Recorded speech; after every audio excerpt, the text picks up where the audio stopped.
The Oscars have been on TV for over 70 years. The Emmys are about to be more than 75 years old. However, if I told you there's an award ceremony younger, more exclusive, and just as praised in the commercial flooring space, would you believe me? Well, I guess I'll try to answer that today as I describe and educate you all on the 27th year old Starnet Design Awards.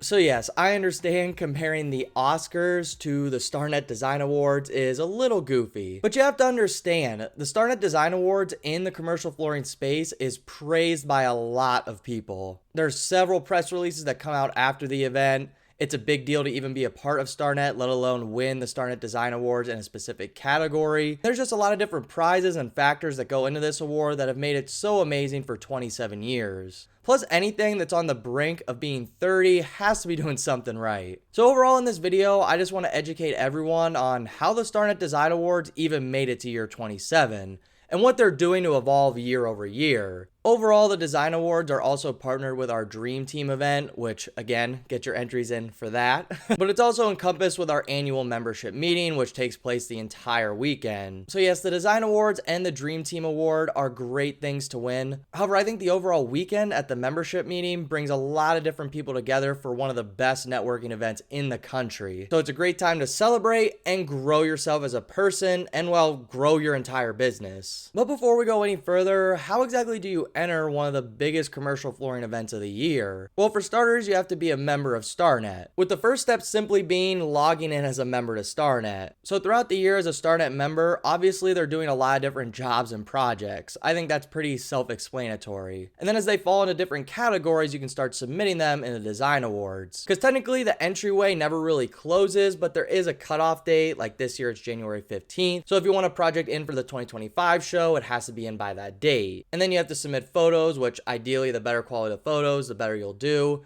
But that's not all that goes into it. And the biggest thing I have to say about submitting photos is make sure it's ideally of the floor. Yes, a lot of these projects are architectural wonders from all aspects of the construction process. However, this is a commercial flooring event, so if you can showcase the floor and how it adapts to the environment around it rather than the other way around, big props to you. And then the next step is submitting your write-up and project strategy, which goes a long way in some categories. And when it's razor close in deciding a winner, sometimes that strategy can make that much of a difference for you. And then during the submission process, there are specific categories you have to enter your projects into, so it's not just a free-for-all, at least not in every category, and I'll kind of cover that in a little bit. Let's just say there's some very specific categories and then some unique categories. Then Starnet puts together a panel of judges that vote ahead of time, putting together a gold, silver, and bronze in every single category. And then in my opinion, I think giving out 3 different medals in every category is more than deserved, because some of these projects come down to a razor finish between the judges because they're just all so unbelievable. But before we finally get into the categories that I've been alluding to all video, be sure to like this video along with commenting your favorite category or example down below.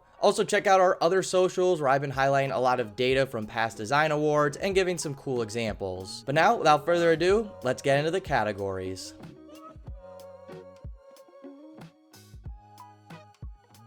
We have our good old corporate category, our healthcare category, education, hospitality/public spaces all wrapped into one, mixed use developments, the Canadian Project of the Year, and the Unique Installation Challenge. Along with 3 other categories you could win, but we'll cover them in a second. Those are those interesting ones. Now, if you're already down below commenting what the heck do these categories mean or how do they reference into flooring, well, basically to take a step back, each category describes what that building will do.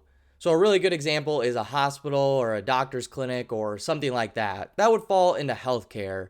And each flooring system is very different depending on which category you're in.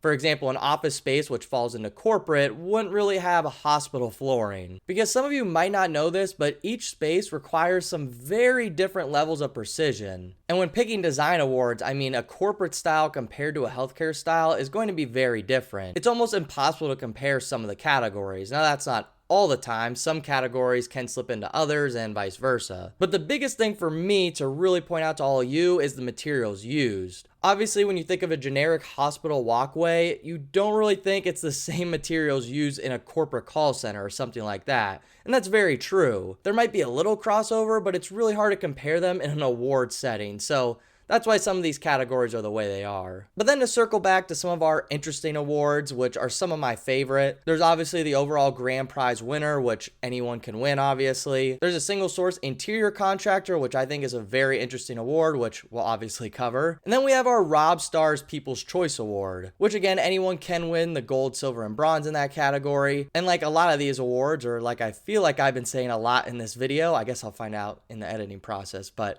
anyway, it's also one of my favorites, which we'll cover why it's one of my favorites when I get to that section in the video. But overall, that's a very broad list of all of our categories, so let's break them all down individually and talk about it in the meat and gravies of this thing. Again, leave a comment on your favorite category down below.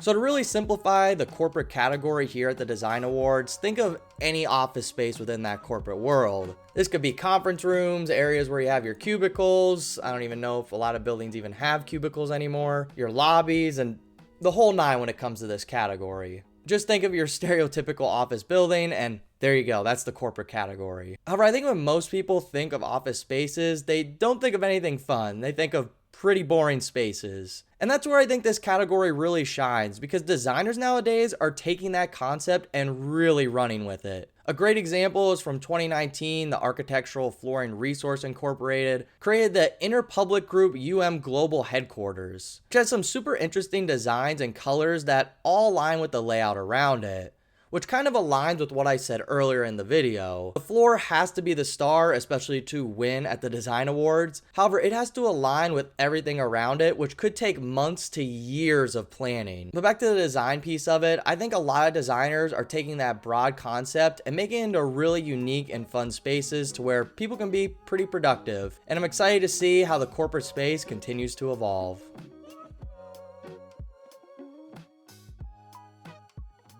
I think healthcare is pretty self-explanatory to describe to people. I mean, it's almost in the title. You have your hospitals, your doctor's offices, patient rooms, everything like that. I like to just think of your stereotypical hospital when thinking of the healthcare space. Similar to corporate, this is another space that might be a little bit ahead of the game where they're being super creative with a very broad topic. There's a lot more collaboration between designers, architects, and contractors to make something super unique. A really good example is from the 39 Rainbow Healthcare in Kansas City, Kansas, which won the healthcare gold all the way back in 2015, so it's still standing the test of time. Which overall, when I really think of healthcare, I think it should bolster a sense of healing, and they definitely nailed it here.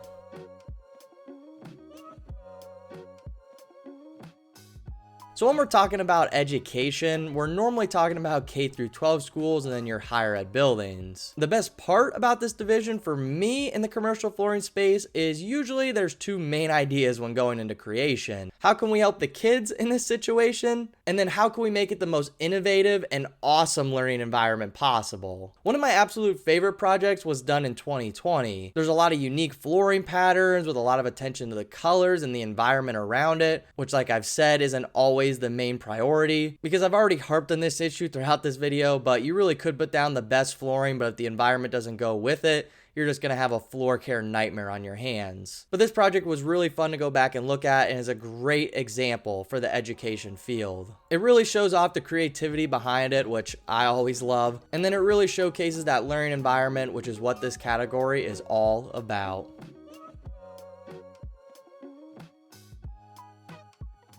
So the hospitality/public spaces category can be defined as a property with a single focus. You have your health clubs, your libraries, your restaurants, and a really big example that we'll hone in on is hotels. A great example to show off this category is just from last year from our partner Universal Metro. I think hotels are so interesting to begin with when it comes to flooring just because of the mere scale of creating them. Obviously, hotels are big, but there's so many different flooring patterns going on, so many different types of flooring getting put in, which just cranks the scale levels up to 1,000,000 on these projects. Which again, when you add creative design to it, it really shows off the capability within this space.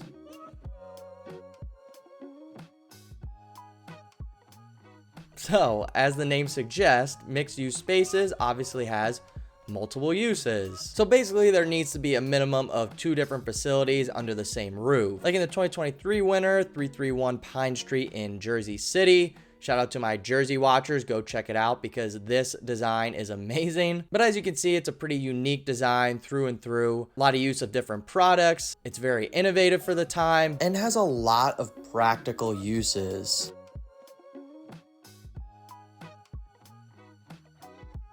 So the Canadian Project of the Year is pretty new when it comes to the design awards. In hindsight, I guess, when you've been going for 27 years. It's a great award to honor our Canadian members, so yes, if you don't have a project in Canada, you cannot win this award.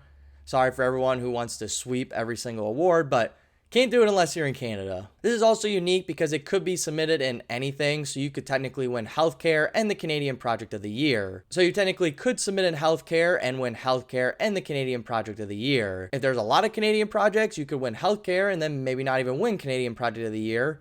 That seems like a pretty unique situation, but I guess it's possible.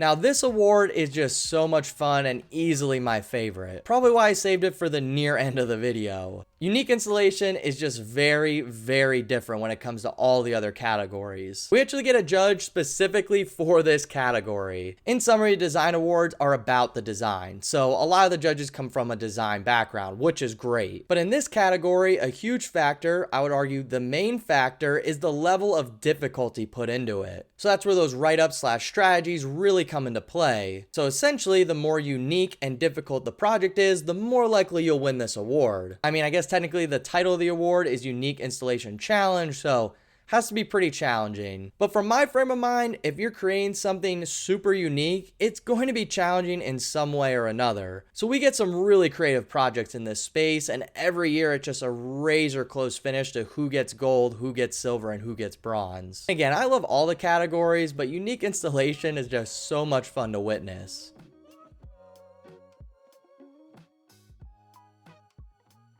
Single source interior contractor is an interesting category, and in my opinion, a pretty niche one when it comes to the design awards. And when I hear the word niche, I get super excited about it because that just means it's more interesting. But either way, single source interior contractor can be won like all the other awards. Essentially, a single source interior contractor is a company that offers interior design and the construction services. So basically, your 2 main pillars are wrapped into one little ball. This is important because it takes a lot of the communication steps out of the way because it's all inside your business. You assume all the risks that the designers used to have, but again, you get full control over it. Sort of a niche way of doing things, but I think very interesting nonetheless. A really good example is from last year's winner in 2024. From Midwest Floor Covering Incorporated, a Lynx company, who took home gold with their Scut Student Center at Creighton University.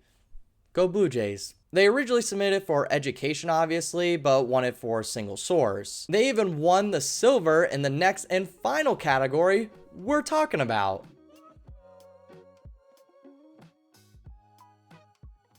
This award is held pretty near and dear to the Starnet community for a lot of good reasons. The People's Choice Award was later named after Rob Starr after his passing, and I think it's very well deserved that he has an award named after him for all the extensive and very hard work that he put into the design awards. The dude literally treated it like his baby, which is so awesome to see all that passion still going with this award show. But another reason I really like this award is because all the Starnet members and vendors get a vote on deciding who wins. So the fact that you could win this award just purely based on your peers' view of it is pretty special to me. A really excellent example to talk about is from 2019. The Virginia Aquarium and Marine Science Center by W.C. Carpenter LLC, which originally was submitted for a hospitality and public space entry. Unfortunately, it wasn't selected for that category, but fortunately for them, by their peers, they were viewed as one of the best designs, winning the popular vote in the People's Choice Award, taking that home in 2019. Again, I just think it is so cool that we have an award where the members and vendors literally get to pick their favorite design.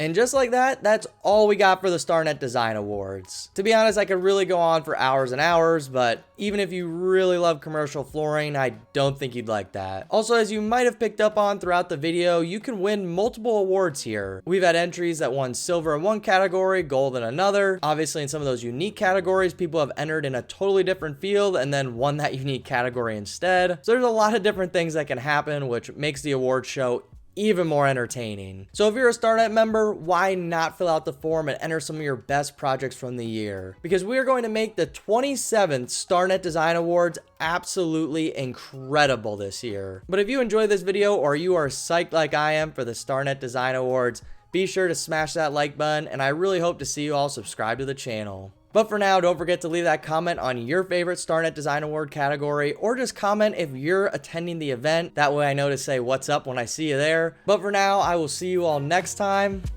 Take care, everybody.